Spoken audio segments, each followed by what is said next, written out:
Hi hello അസ്സാം വലൈക്കും. എൻ്റെ ഒരു പുതിയൊരു വീഡിയോയിലേക്ക് എല്ലാവർക്കും സ്വാഗതം. ഞാനിന്നൊരു ഹെൽത്തി ആയിട്ടുള്ളൊരു നാടൻ ചീരത്തോരൻ്റെ റെസിപ്പി ആയിട്ടാണ് വന്നിട്ടുള്ളത്. ഞാനെന്താ ഈ ചീരയാണ് കേട്ടോ തോരൻ വയ്ക്കുന്നത്. ഇത് അധികവും കാണപ്പെടുന്നത് പറമ്പിലാണ്.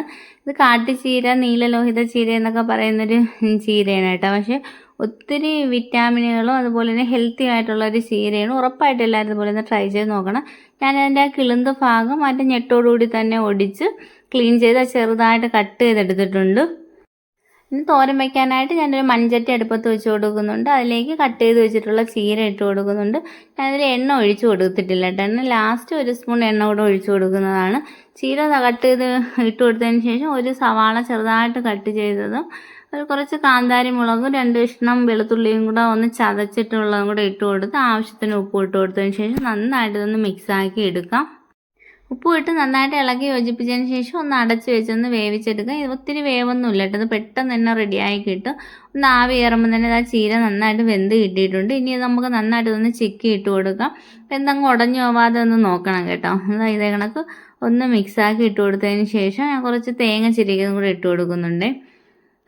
തേങ്ങ ചിരകിയും കൂടെ ഇട്ട് കൊടുത്ത് നന്നായിട്ടൊന്ന് ഇളക്കി യോജിപ്പിച്ചെടുക്കുക. പെട്ടെന്ന് തന്നെ റെഡിയാക്കി എടുക്കാൻ പറ്റിയിട്ടുള്ള ഒരു ചീരയാണ് കേട്ടോ. ഒന്ന് ആവി കയറുന്ന താമസം മാത്രമേ ഉള്ളൂ ഈ ചീര റെഡിയാവാം. അതുപോലെ തന്നെ ഭയങ്കര ടേസ്റ്റി ആയിട്ടുള്ളൊരു ഹെൽത്തി ആയിട്ടുള്ളൊരു ചീരയാണ്.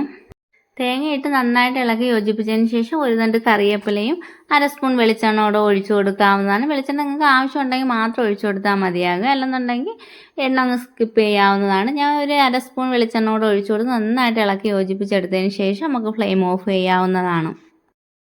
ഒട്ടും തന്നെ കുഴഞ്ഞു പോകാതെ നല്ലൊരു നാടൻ ചീരത്തോരൻ റെഡി ആയിട്ടുണ്ട്. ഉറപ്പായിട്ട് എല്ലാവരും ഇതുപോലെ ഒന്ന് ട്രൈ ചെയ്ത് നോക്കണം കേട്ടോ. നമുക്ക് പൈസയൊന്നും കൊടുത്ത് ചീരയൊന്നും വാങ്ങേണ്ട ആവശ്യമേ ഇല്ല. നമ്മുടെ പറമ്പിലൊക്കെ കാണുന്ന ഈ ചീര വെച്ച് നമുക്ക് നല്ല ഹെൽത്തി ആയിട്ടുള്ള ഒരു ചീരത്തോരൻ റെഡിയാക്കി എടുക്കാം. ഉറപ്പായിട്ട് എല്ലാവർക്കും ഇഷ്ടമാകും. എല്ലാവരും ഒന്ന് ട്രൈ ചെയ്ത് നോക്കണം. വീഡിയോ ഇഷ്ടമായിട്ടുണ്ടെങ്കിൽ വീഡിയോ ഒന്ന് ഷെയർ ആക്കാനും അതുപോലെ തന്നെ ലൈക്ക് ചെയ്യാനും കമൻറ്റ് ഇടാനും മറക്കരുത്. പുതുതായിട്ട് വന്ന കൂട്ടുകാർ ആരെങ്കിലും ഉണ്ടെങ്കിൽ പ്ലീസ് ഒന്ന് സബ്സ്ക്രൈബ് ചെയ്ത് സപ്പോർട്ടാക്കാൻ മറക്കല്ല. ഇൻഷാല്ലാ മറ്റൊരു വീഡിയോയിൽ കാണാം. ബൈ.